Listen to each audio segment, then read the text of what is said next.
अध्याय 26। और उस देश में अकाल पड़ा। वह उस पहले अकाल से अलग था जो इब्राहिम के दिनों में पड़ा था। सो इसहाक गरार को पलिश्तियों के राजा अबीमेलेक के पास गया। वहां यहोवा ने उसको दर्शन देकर कहा, मिस्र में मत जा, जो देश मैं तुझे बताऊं उसी में रह। तू इसी देश में रह और मैं तेरे संग रहूंगा और तुझे आशीष दूंगा, और ये सब देश मैं तुझको और तेरे वंश को दूंगा, और जो शपथ मैंने तेरे पिता इब्राहिम से खाई थी उसे मैं पूरी करूंगा। और मैं तेरे वंश को आकाश के तारागण के समान करूंगा, और मैं तेरे वंश को ये सब देश दूंगा, और पृथ्वी की सारी जातियां तेरे वंश के कारण अपने को धन्य मानेंगी, क्योंकि इब्राहिम ने मेरी मानी और जो मैंने उसे सौंपा था उसको, और मेरी आज्ञाओं, विधियों और व्यवस्था का पालन किया। सो इसहाक गरार में रह गया। जब उस स्थान के लोगों ने उसकी पत्नी के विषय में पूछा, तब उसने यह सोचकर कि यदि मैं उसको अपनी पत्नी कहूं तो यहां के लोग रिबका के कारण, जो परम सुंदरी है, मुझको मार डालेंगे, उत्तर दिया, वह तो मेरी बहन है। जब उसको वहां रहते बहुत दिन बीत गए, तब एक दिन पलिश्तियों के राजा अबीमेलेक ने खिड़की में से झांक के क्या देखा कि इसहाक अपनी पत्नी रिबका के साथ क्रीड़ा कर रहा है। तब अबीमेलेक ने इसहाक को बुलवाकर कहा, वह तो निश्चय तेरी पत्नी है, फिर तूने क्यों कर उसको अपनी बहन कहा? इसहाक ने उत्तर दिया, मैंने सोचा था कि ऐसा न हो कि उसके कारण मेरी मृत्यु हो।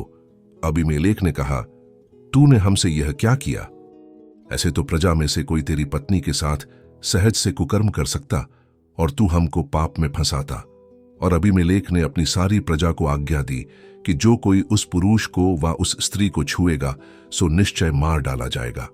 फिर इसहाक ने उस देश में जोता बोया और उसी वर्ष में 100 गुणा फल पाया, और यहोवा ने उसको आशीष दी, और वह बढ़ा और उसकी उन्नति होती चली गई, यहां तक कि वह अति महान पुरुष हो गया।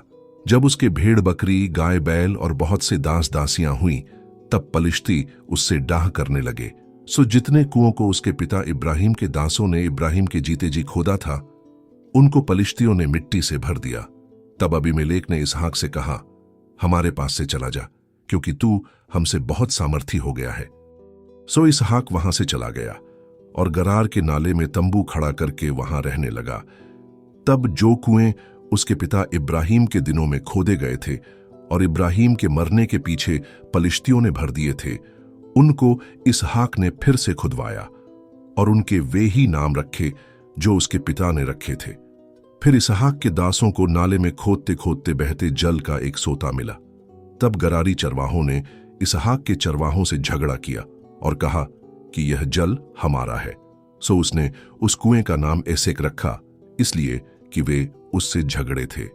फिर उन्होंने दूसरा कुआं खोदा और उन्होंने उसके लिए भी झगड़ा किया, सो उसने उसका नाम सित्रा रखा। तब उसने वहां से कूच करके एक और कुआं खुदवाया और उसके लिए उन्होंने झगड़ा न किया। सो उसने उसका नाम यह कहकर रहोबोत रखा कि अब तो यहोवा ने हमारे लिए बहुत स्थान दिया है और हम इस देश में फूलें फलेंगे। वहां से वह बेरशेबा को गया और उसी दिन यहोवा ने रात को उसे दर्शन देकर कहा, मैं तेरे पिता इब्राहिम का परमेश्वर हूं, मत डर, क्योंकि मैं तेरे साथ हूं और अपने दास इब्राहिम के कारण तुझे आशीष दूंगा और तेरा वंश बढ़ाऊंगा। तब उसने वहां एक वेदी बनाई और यहोवा से प्रार्थना की और अपना तंबू वहीं खड़ा किया, और वहां इसहाक के दासों ने एक कुआं खोदा।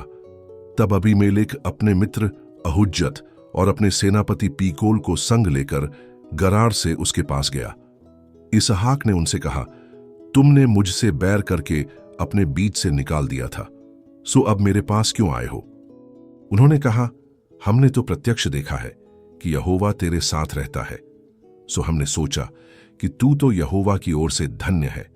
सो हमारे तेरे बीच में शपथ खाई जाए और हम तुझसे इस विषय की वाचा बंधाएं कि जैसे हमने तुझे नहीं छुआ, वरन तेरे साथ निरी भलाई की है और तुझको कुशल क्षेम से विदा किया, उसके अनुसार तू भी हमसे कोई बुराई न करेगा। तब उसने उनकी जेवनार की और उन्होंने खाया पिया। बिहान को उन सबों ने तड़के उठकर आपस में शपथ खाई। तब इसहाक ने उनको विदा किया और वे कुशल क्षेम से उसके पास से चले गए।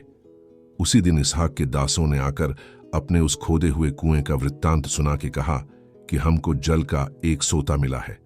तब उसने उसका नाम शिबा रखा, इसी कारण उस नगर का नाम आज तक बेरशेबा पड़ा है।